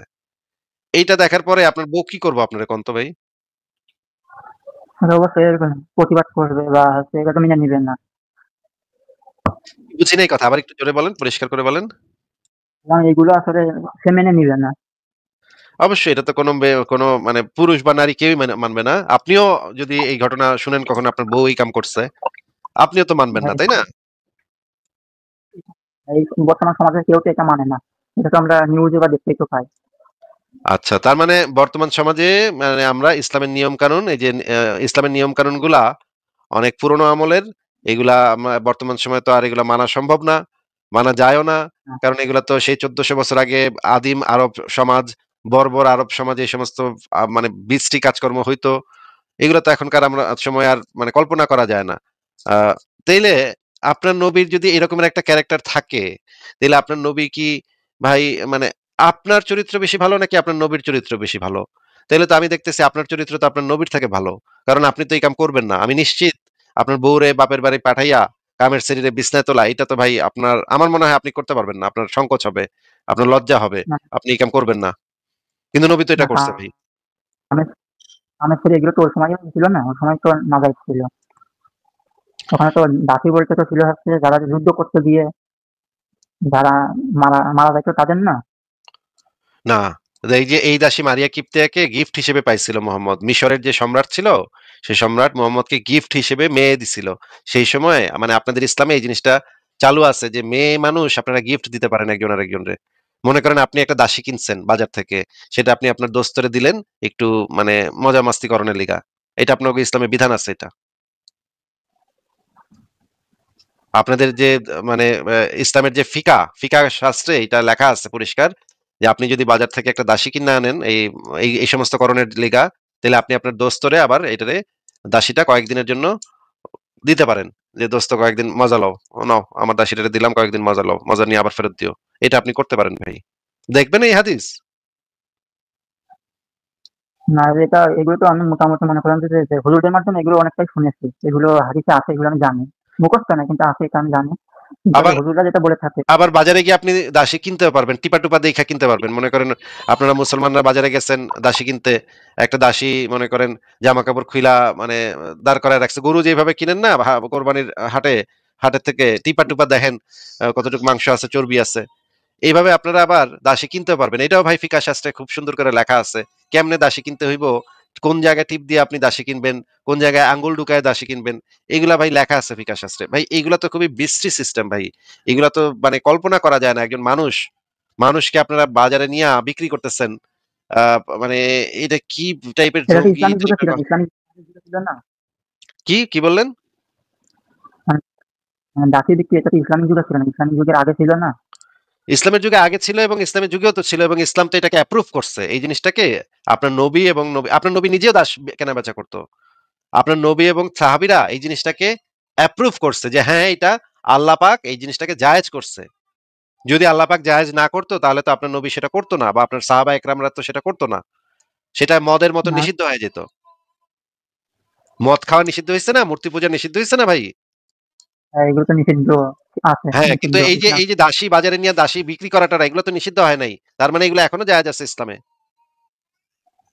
কিন্তু যে যেটা হুজুররা যেটা বলে থাকেন যে ইসলামিক যুগের আগে তো অনেক মানে মেয়েদের নির্যাতন করা হতো আরে অনেক, ইসলামের যুগে কিন্তু আগে নির্যাতিত করা হয়তো এটা তো আমি দেখতেছি যে এই মানে ইসলামে এই বিধানটা আছে। আমি তো আপনাকে দেখাতে পারবো যে ইসলামে এই বিধান আছে যে দাসের বাজারে দাসীর টিপা টুপা আপনি দাসী কিনতে পারবেন। বগলের গন্ধ শুইকা শুইকা দাসী কিনতে পারবেন আপনি। কেনার সময় বগলের গন্ধ শুকবেন যে বগল থেকে কিরকম গন্ধ আসতেছে। এইগুলা আপনাদের মানে আইন শাস্ত্রে লেখা আছে, ইসলামী আইন শাস্ত্রে লেখা আছে এগুলা। এগুলা ভাই কি টাইপের কথাবার্তা, এগুলা ইসলামে কোন কি টাইপের সহি হাদিসে আছে? এটা তো সহিহ হাদিসে থাকার কথা না। এটা তো থাকার কথা হচ্ছে কি আইন শাস্ত্রে ফিকা, এটা তো ফিকি বিষয়।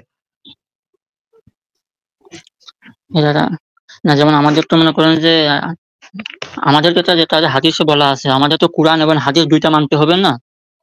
অবশ্যই কোরআন এবং হাদিস থেকেই তো এই ফিকি মাসালাগুলা আপনাদের চার মাযহাবের যে চার বড় ইমাম, ইমাম আবু হানিফা, ইমাম মালিক, ইমাম শাফি, ইমাম আহমদ ইবনে হাম্বল, এই চারজন যে আপনাদের ধর্মের যে বড় ইমাম আছে, চার মাযহাবের চার ইমাম, তারা কোরআন হাদিস অধ্যয়ন করে এই আইনগুলা তৈরি করছে তো। হ্যাঁ, বুঝলাম, কিন্তু ওইগুলো যে সত্য এটা কিভাবে বিশ্বাস করবো? এগুলা তো কারণ এগুলো তো আপনাদের ইসলামের আইন তো, এগুলো ইসলামের বিধান। আপনি বিশ্বাস করেন কি না করেন এটা আপনার ইসলামী রাষ্ট্রে এটা আপনার ফলো করতে হবে। এই বিধান আপনার ফলো ইসলামী বিধান তো বিশ্বাস অবিশ্বাসের কোনো বিষয় নাই। ইসলাম যখন কায়েম হবে তখন তো এই বিধানগুলা সমাজে অ্যাপ্লাই হবে। তখন তার বিশ্বাস অবিশ্বাসের প্রশ্ন থাকবে না। হ্যাঁ, হ্যাঁ বুঝছি। তো আপনারা এই সমস্ত আইন, এই সমস্ত মানে বর্বর, অসভ্য, জঙ্গিবাদী, নোংরা, মানে কুৎসিত, জঘন্য বমি আসে যেগুলো শুনলে, এই সমস্ত আইনের সমর্থন আপনারা করেন এবং এইগুলার আইন আপনারা সমাজে প্রতিষ্ঠা করতে চান নাকি ভাই? না, আপনারা যে মনে করেন যে কাউকে যা মারা বা হামলা করাকে জঙ্গি বলতেছে, মানে কেউ যদি আমাকে আক্রমণ করে সেটা তো আমরা আক্রমণ করবো না, আক্রমণ যদি আমরা না করি তাহলে তারা তো আমাদেরকে মেরে দিবে না? না, না। ইসলামে জিহাদ ২ প্রকার। একটা হচ্ছে রক্ষণাত্মক জিহাদ, একটা হচ্ছে আক্রমণাত্মক জিহাদ। রক্ষণাত্মক জিহাদ যদি আপনি করতে চান বা আপনি যদি আপনার পরিবারকে রক্ষা করতে চান, নিজেকে রক্ষা করতে চান, সেই বিষয়ে আমাদের কিছু বলার নাই। কেউ আপনাকে যদি মারতে আসে তাহলে তো অবশ্যই আপনি তার সাথে ফাইট করবেন। এটার অধিকার সকল মানুষের আছে। কেউ আপনাকে মারতে আসলে আপনি তার সাথে ফাইট করবেন। নিজেকে রক্ষা করার চেষ্টা করবেন। এটা পৃথিবীর সকল ধর্মে, সকল জায়গায়, সকল রাষ্ট্রে এইটা একটা কমন আইন। নাকি ভাই? হ্যাঁ, হ্যাঁ, কিন্তু জি। কিন্তু ইসলামে আরেকটা বিধান আছে, সেটাকে বলা হয় জিহাদুত তলব। মানে হচ্ছে আক্রমণাত্মক জিহাদ। আক্রমণাত্মক জিহাদ সেইটা হচ্ছে কি? সেইটা হইতেছে ভয়ংকর জিনিস। সেইটার ভিতরে কি বলা আছে আপনি কি দেখবেন? আমি তো জানি যে হচ্ছে আগে হচ্ছে যারা যে ইহুদি ছিলেন, কাফের আরে আপনি ছিলেন তারাই দেখবেন কিনা? হচ্ছে দেখবেন কিনা সেটা বলেন। আমার কাছে সব রেডি করা আছে ভাই। আমি সব মানে রেফারেন্স একদম কালেক্ট করে বইসা আছি ভাই। হ্যাঁ? সেই জিহাদুত তলব মানে হচ্ছে আক্রমণাত্মক জিহাদ। এই জিহাদটা হচ্ছে ভয়ংকর জিনিস, যেটা অনুসারে কেউ যদি মনে করেন কোন একটা দেশে মুশরিকরা বসবাস করে, আপনি তাদেরকে ১ম এ একটা চিঠি দিবেন যে তোমরা সবাই মুসলমান হয়ে যাও। তারা যদি আপনার কথা মতো মুসলমান না হয়, তখন আপনি তাদের বিরুদ্ধে আগ বাড়ায় গিয়া তাদেরকে আক্রমণ করতে পারেন। ইসলাম এটাকে জায়েজ করে। এটাকে ইসলামের ভাষায় বলা হয় জিহাদুত তলব বা আক্রমণাত্মক জিহাদ। মানে আগ বাড়ায় গিয়ে তাদেরকে আক্রমণ করা, কারণ তারা ইসলাম কবুল করে নাই। এইজন্য তাদেরকে গিয়ে মারপিট করা, তাদের কল্লা কাটা, যদি ইসলাম কবুল করতে না চায় তাহলে তাদেরকে জবাই করে ফেলা। এইটা ইসলামে জায়েজ আছে ভাই। আপনি কি রেফারেন্স গুলা দেখতে চান? হ্যাঁ, হ্যাঁ, জি দেখান। আচ্ছা, ঠিক আছে। তাহলে আমরা তো এই জিনিসগুলা নিয়ে আলোচনা করি এবং এই জিনিসগুলা যে কত ভয়ংকর, কত খারাপ সেটা নিয়েই তো আমরা আলোচনা করতেছি। আচ্ছা, ভাই এই হাদিসটা একটু আচ্ছা এখানে একটু ছোট দেখা যাচ্ছে। আমি আপনাকে আরেকটা হাদিস দিচ্ছি। আ আচ্ছা, এটাও তো এক লাইনে আছে। আচ্ছা, এটাই পড়েন ভাই, এটাই পড়েন। আমি এটাই আ একটু জোরে, জোরে পড়েন, দেখেন। একটু দেখেন তো পড়তে পারেন কিনা? আহ, রাসূলুল্লাহ সাল্লাল্লাহু আলাইহি একদম শুরু ওয়াসাল্লাম থেকে, বলেছেন মানুষ শুরু থেকে একদম এই যে যতক্ষণ পর্যন্ত মানুষ, এখান থেকে পড়েন। আরেকটু বড় করা যায়? ভাই এটা তো আমি আমার সিনিয়রদের থেকে আ দেখাচ্ছি, এটা তো আর বড় করা যায় না। তাহলে বড় করতে হইলে আপনার একটু ও সময় লাগবে। আমি বড়ও করতে পারবো কিন্তু একটু সময় লাগবে। তাহলে একটু অপেক্ষা করেন আচ্ছা আমি। দাঁড়ান। আচ্ছা বলতেছি যতক্ষণ পর্যন্ত মানুষ এটা বোঝা যাচ্ছে কিন্তু মনে করেন যে পড়তে কষ্ট হচ্ছে বোঝা যাচ্ছে। ঠিক আছে আমি পড়তেছি। আচ্ছা, ঠিক আছে। আমি যতক্ষণ বের করছি দাঁড়ান। আমি বড়টা বের করছি, বড় সাইজেরটা বের করছি। আ সেখান থেকে দেখাই, তাহলে আপনার পড়তে সুবিধা হবে। আপনার হুদাই প্যারা দিয়ে লাভ নেই। আমি বড়টা থেকে দেখাচ্ছি। আমরা দেখি যে হ্যাঁ, এইখান থেকে পড়েন তাইলে। এই যে এখন আচ্ছা যতক্ষণ পর্যন্ত মানুষ লা ইলাহা দাঁড়ান। হ্যাঁ, এখন পড়েন। যতক্ষণ পর্যন্ত মানুষ লা ইলাহা ইল্লাল্লাহ না বলবে ততক্ষণ পর্যন্ত তাদের বিরুদ্ধে কিতাল করতে আমি আদেশ প্রাপ্ত হয়েছি। আচ্ছা, এই কথাটা একটু আমাদেরকে বুঝায় দেন তো ভাই। কি বললেন আপনি? বুঝি নাই আমি। একটু বুঝায় দেন। মানে মানে তাদের আসলে কালেমার ডট দেওয়া হবে। লা ইলাহা ইল্লাল্লাহ ডট দেওয়া হবে। যদি না মানে তাহলে তাদেরকে হচ্ছে মানে হত্যা করা হবে। কিতাল মানে তো হত্যা, তাই না? হ্যাঁ, কিতাল মানে কতল, কাতিলুন এইগুলা এক টাইপের শব্দ, এক রুট থেকে আসা শব্দ। মানে হচ্ছে জবাই করা, আ কা গলা কেটে ফেলা। এটার অর্থ এরকমই হয়। কতল করা আরকি। আ এইখানে তার মানে বুঝলাম আমরা যে এটা বলতেছে যে যতক্ষণ মানুষ যদি লা ইলাহা ইল্লাল্লাহ না বলে এই কথাটা, তাইলে তাদের বিরুদ্ধে মুসলমানরা কিতাল করবে নাকি? হ্যাঁ, জি। আচ্ছা, ঠিক আছে। আমরা এবার হাদিসটা পড়ি। হাদিসটার পরিচ্ছেদ পড়লাম। এবার হাদিসটা পড়ি। এই যে মেইন অংশটা এই জায়গাটাতে বলা আছে। আপনি রাসূলুল্লাহ এই অংশটুকু পড়েন। যদি চান পুরোটাও পড়তে পারেন। কিন্তু আপনি আ সাল্লাল্লাহু পুরোটা আলাইহি পড়তে পারবেন ওয়াসাল্লাম না। বলেছেন, মানুষ যে পর্যন্ত না আল্লাহ তাআলা ব্যতীত আর কোন প্রভু নেই এই কথার স্বীকৃতি দেবে সেই পর্যন্ত আমি তাদের বিরুদ্ধে যুদ্ধ করতে আদিষ্ট হয়েছি। আর যে ব্যক্তি বলল আল্লাহ ব্যতীত আর কোন প্রভু নেই সে আমার থেকে তার মাল ও রক্ত জীবন নিরাপদ করে নিল।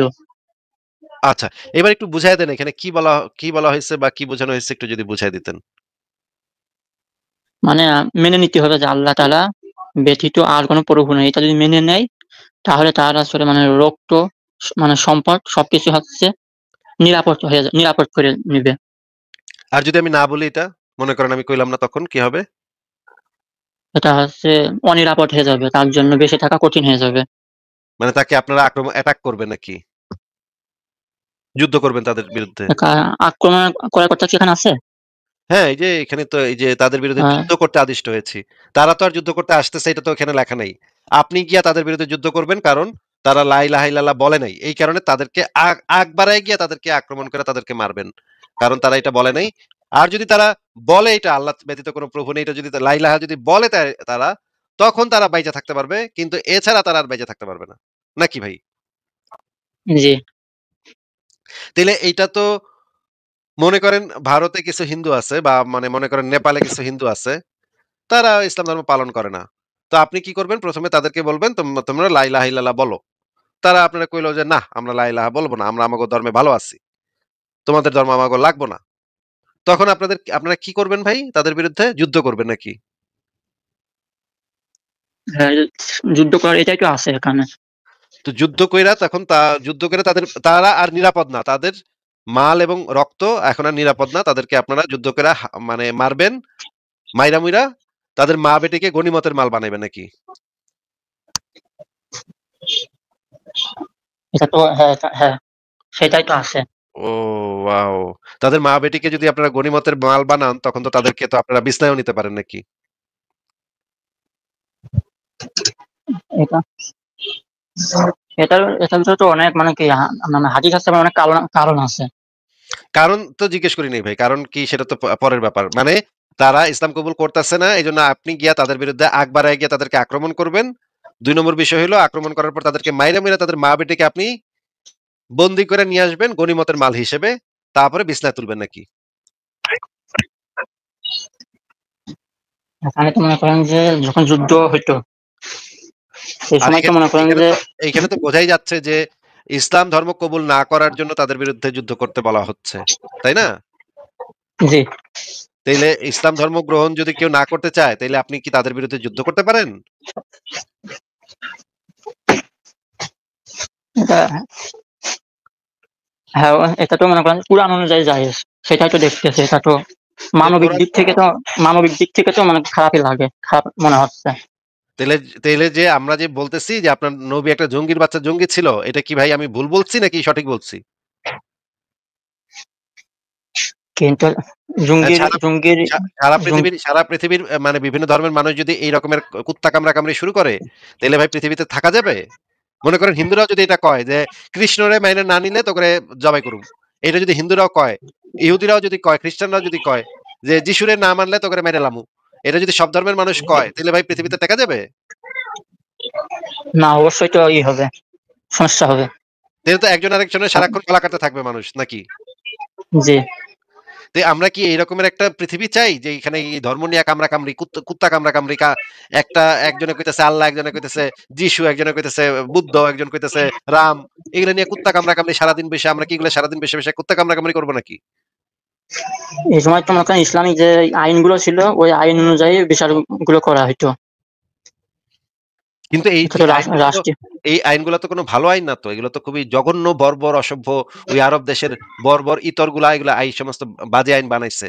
যে কেউ যদি ধর্ম করতে না তাগো ধর্ম যদি পালন না করে, তাহলে তাদের করে নাকি মেরে লাবে।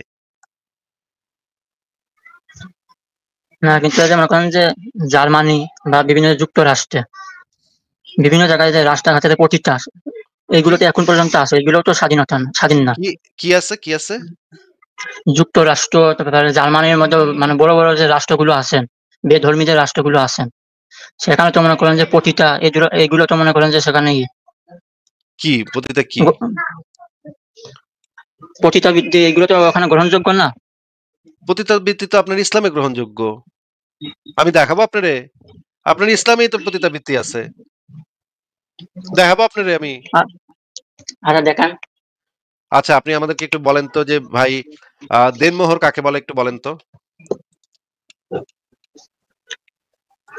দেনমোহর, হুম। এটা যে বিয়ের সময় যেটা দেওয়া হয় সেটাকে তো। বিয়ের সময় যেটা দেয়া হয় যে টাকাটা মেয়েটাকে দেয় মানে জামাইটা হ্যাঁ, বউকে দেয় নাকি? কিন্তু এটা তো নির্দিষ্ট করে না, এটা মনে করেন খুশি মতো। না, সেটা আপনাকে জিজ্ঞেস করিনি। খুশি মতো না অখুশি মতো সেটা জিজ্ঞেস করিনি। জিজ্ঞেস করছি যে পুরুষটা তার স্ত্রীকে যেই টাকাটা দেয় বিয়ের সময় সেটাকে দেনমোহর বলে। নাকি ভাই? হ্যাঁ, জি। আচ্ছা। আপনি আমাদেরকে একটু পতিতাবৃত্তি কাকে বলে সেটা যদি এখন একটু বলতেন আগে? পতিতা। পতিতাবৃত্তি বলতে তো আমরা সেটা বুঝি যে মনে করেন আপনার সাথে যৌন সঙ্গমের জন্য কোনো মেয়ে যদি টাকা নেয়, অর্থ নেয়, সেটার বিনিময়ে যদি সে তার শরীরের কোনো একটা অংশ আপনাকে উপভোগ করতে দেয়, আপনি সেই অংশটা উপভোগ করেন। উপভোগ করলে যদি আপনি সেটার জন্য তাকে টাকা দেন, টাকা লেনদেন যদি হয় সেখানে, তাহলে সেটাকে পতিতাবৃত্তি বলে নাকি ভাই? হ্যাঁ জি।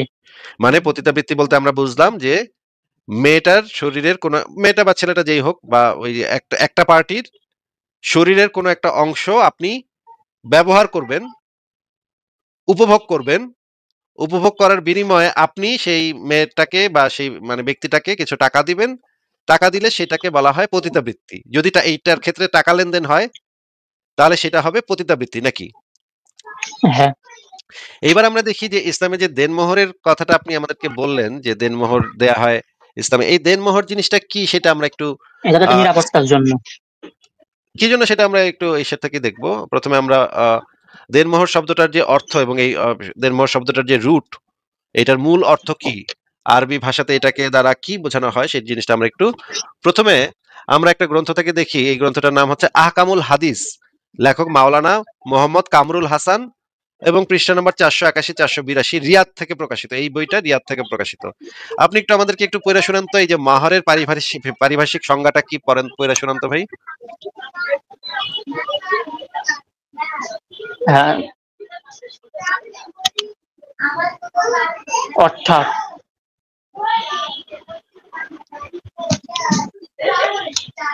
পড়েন ভাই, পড়েন, আনমিউট করে পড়েন, আমরা শুনতেছি, পড়েন। অর্থাৎ স্ত্রীর জনাঙ্গ উপভোগ করার বিনিময়ে স্বামী কর্তৃক স্ত্রীকে যে সম্পদ দান করা হয় তাই মোহর। আচ্ছা, তাহলে মোহরের সংজ্ঞা আমরা কি শিখলাম ভাই ইসলাম থেকে?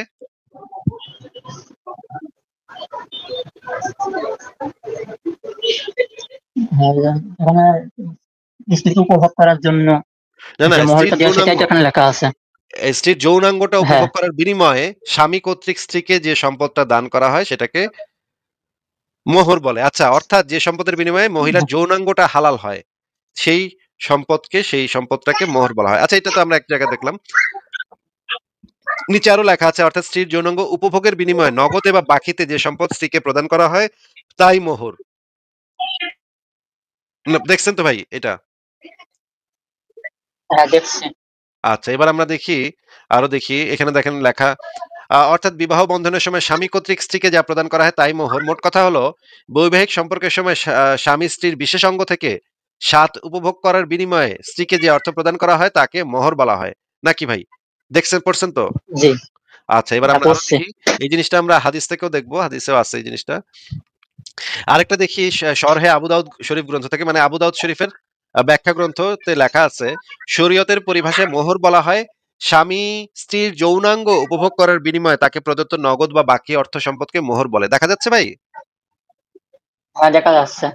আচ্ছা, এবার আমরা আরো দেখি যে আহকামুল কোরআন গ্রন্থে আরো কত কিছু লেখা আছে। দেখেন এখানে লেখা আছে, আমি এই মহিলাকে তোমার মালিকানায় দিয়ে দিলাম। এ কথা প্রমাণ করে যে স্বামী স্ত্রীর যৌন অঙ্গের মালিক পর্যায়ের, মানে হচ্ছে স্বামী হইতেছে স্ত্রীর যৌন অঙ্গের মালিক নাকি?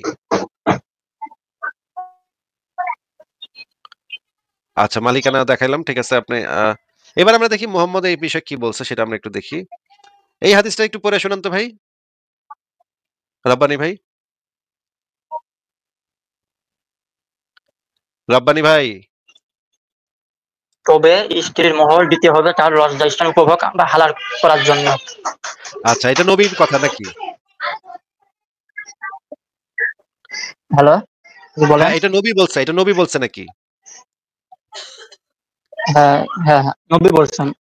আচ্ছা, তার মানে নবী বলছে যে মোহরটা দিতে হয় লজ্জাস্থান উপভোগ করার জন্য, মোহর দিতে হয়। তাইলে ভাই আমরা যে একটু আগে পতিতাবৃত্তির যে সংজ্ঞাটা দুইজনে একমত হয়েছিলাম, সেই সংজ্ঞাটা ছিল কি ছিল?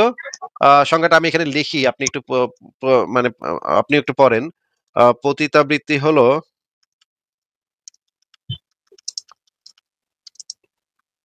পতিতাবৃত্তি হলো অর্থের বিনিময়ে কেউ যদি অন্য কোনো ব্যক্তির যৌনাঙ্গ উপভোগ করে তা। আচ্ছা, এটা আমি লিখলাম এখানে, এখন আপনাকে আমি দেখাচ্ছি। দেখেন তো, এই পতিতাবৃত্তি হলো অর্থের বিনিময়ে কেউ যদি কোনো ব্যক্তির যৌনাঙ্গ উপভোগ করে তা, এই কথাটা নিচে দেখা যাচ্ছে, আমি স্ক্রিনে দিয়েছি, দেখা যাচ্ছে ভাই? হ্যাঁ, জি দেখা যাচ্ছে। আর উপরে যেটা আছে হাদিস, হাদিসে যে মোহরের যে ব্যাপারটা বলা আছে, এই দুইটার ভিতরে কি কোনো পার্থক্য আছে ভাই?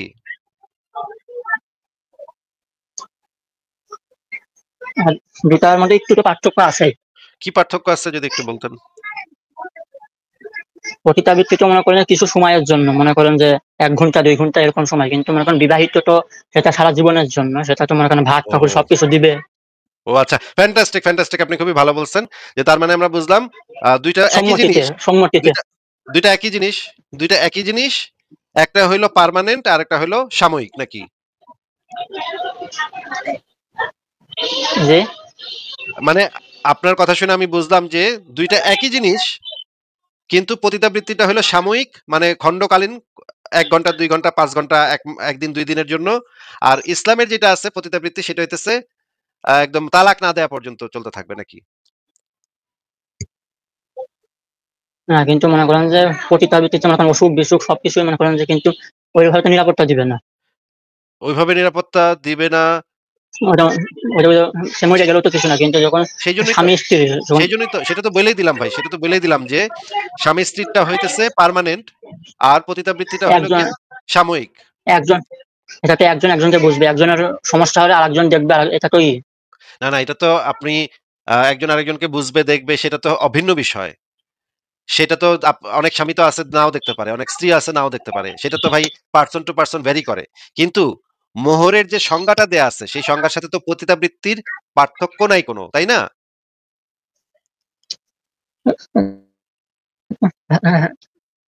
এটা তো দুইটার মধ্যে তোমার কথা তো সামাজিকভাবে সকলের সম্মতিতে না, কিন্তু এটা কি সম্মতি হয়?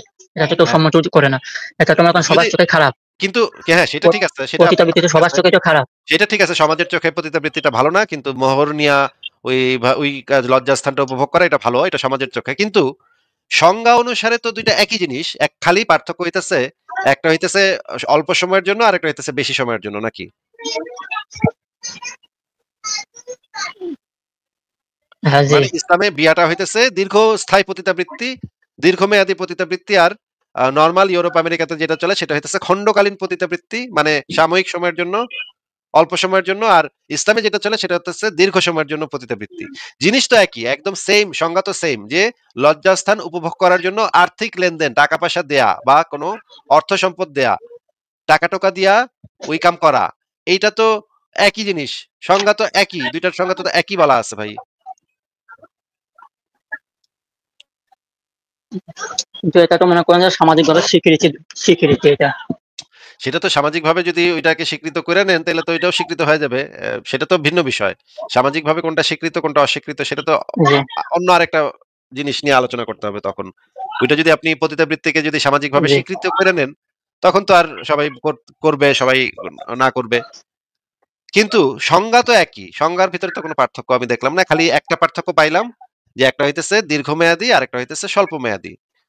দুইটাই অর্থের বিনিময়ে যৌনাঙ্গ উপভোগ করার বিধান। তাহলে তো ভাই ইসলামে তো পার্মানেন্ট পতিতাবৃত্তি আছে, আপনি নিজেই সেটা আমাদেরকে বললেন।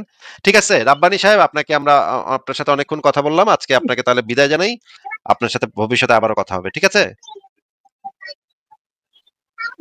আচ্ছা ঠিক আছে। কিন্তু আরেকটা কথা ছিল। আর না আজকে ভাই, আপনাকে অনেকক্ষণ সময় দিচ্ছি আমি, আজকে আর না। 1 মিনিট, 1 মিনিট, না ভাই আজকে আর 1 না, মিনিট। না ভাই আজকে আর না, আজকে আপনাকে বিদায় জানাই, ভালো থাকেন।